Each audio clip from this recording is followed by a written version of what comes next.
Ano naman kaya ang impact ng malawakan at malaking taas presyo sa mga jeepney drivers at operators? At nako, yung subsidy, nakita mo ba yung difference, partner? Makibalita tayo sa chairman po ng Manibela Transport Group, si Mar Valbuena. Magandang hapon po, Sir Mar, si Lourdes Vera po at si Denise Tan. Sir Mar, good afternoon. Magandang hapon po, Sir Lord and Ma'am Denise. Magandang hapon po sa lahat ng ating mga kamanibela na hirap ngayon. Opo, gaano ba karaming kamanibela ang hindi na pumapasada ngayon o meron may mga humahabol pa ho ba?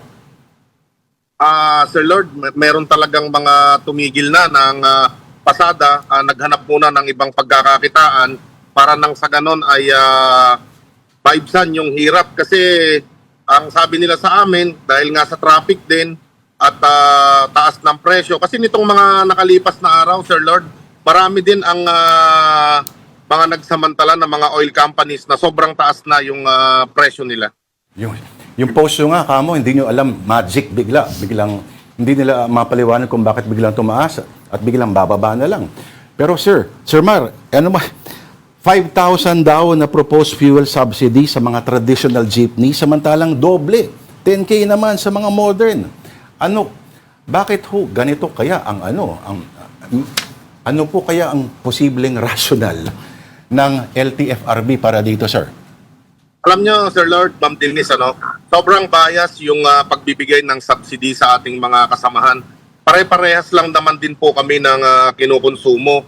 At sinasabi nila dahil daw air conditioned yung kanila, pero hindi dapat tinitignan natin yung ganong sistema nito dahil pare-parehas lang po kami nagsiservisyo sa bayan at pare-parehas lang din po ng tax ang ikinakaltas din po sa atin sa excise tax. Hindi naman po sinasabi rito kung modernized ka, mas malaki yung tax o kung traditional ka, mas mababa yung tax. Sir, baka ang gusto lang nila, Sir Mar, mag-modernize din kayo. Kaya parang isang twisted incentive, kumbaga. Mr. Mar, go ahead, sir. Go ahead po. Opo, nakikita natin na siguro tama po kayo, Sir Lord, na para maengganyo kami na umutang na.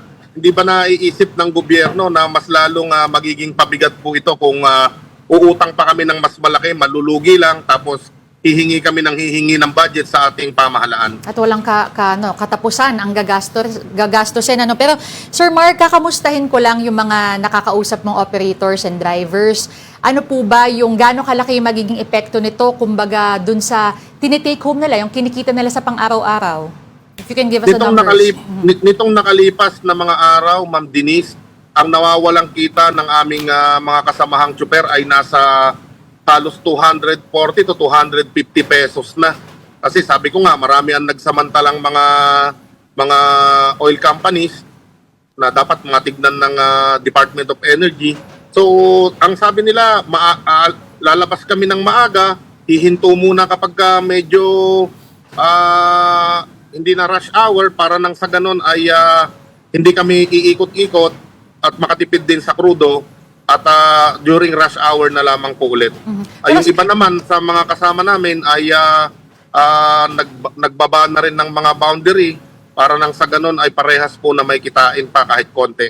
Sir, may nadidinig din ako na may nagpaplano talagang i-extend palalo yung kanilang hours para lang mapagbangga nila yung cost nila.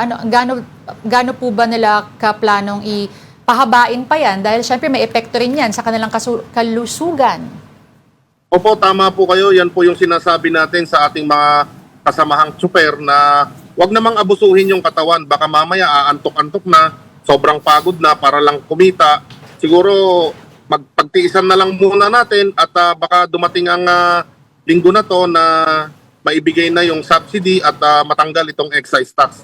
Alam nyo, Ma'am Denise, Sir Lord, na yung sense of urgency ng pag-suspend itong excise tax sana at ma-reduce pa yung value-added tax o mabigyan ng coupon kung wala pa yung pantawid pasada at nang sa ganon ay maibsan yung sobrang bigat nitong presyo ng petrolyo sa ngayon. Noong Desyembre po, nagkilos protesta po ang grupo ninyo, sir, no? At nung pangalawang araw ay may kumausap po sa inyo. May nangangamay hubang parang kilos protesta po ulit anytime soon, Sir Mar? Opo, dapat po bukas po itong kilos protesta natin, pero nagparating po nung nakaraang araw ang Committee ng Ways and Means sa Congress na baka po bukas ay magkaroon ng pagdinig sa Kongreso at sa susunod na araw, Miyerkules, meron ding ikakasang hearing ang Committee ng Transportation sa Congress. So tignan po muna natin dito, Sir Lord, pagka wala pa rin nangyari, hindi nagbigyan ng emergency power ang ating Pangulo upang isuspend itong implementation ng excise tax, baka mangalsada ulit tayo o worse, talagang kusa ng tumigil muna pansamantala itong ating mga kasamahang tsuper. Kasi kesa nga naman malugi kami, imbis na kumita, mag-aabono pa, wag na lang muna ang pumasada at humanap muna ng ibang pagkakakitaan pansamantala. Oo, nakakatakot yun. Ika nga ng larawan na binahagi nyo, minimum fear.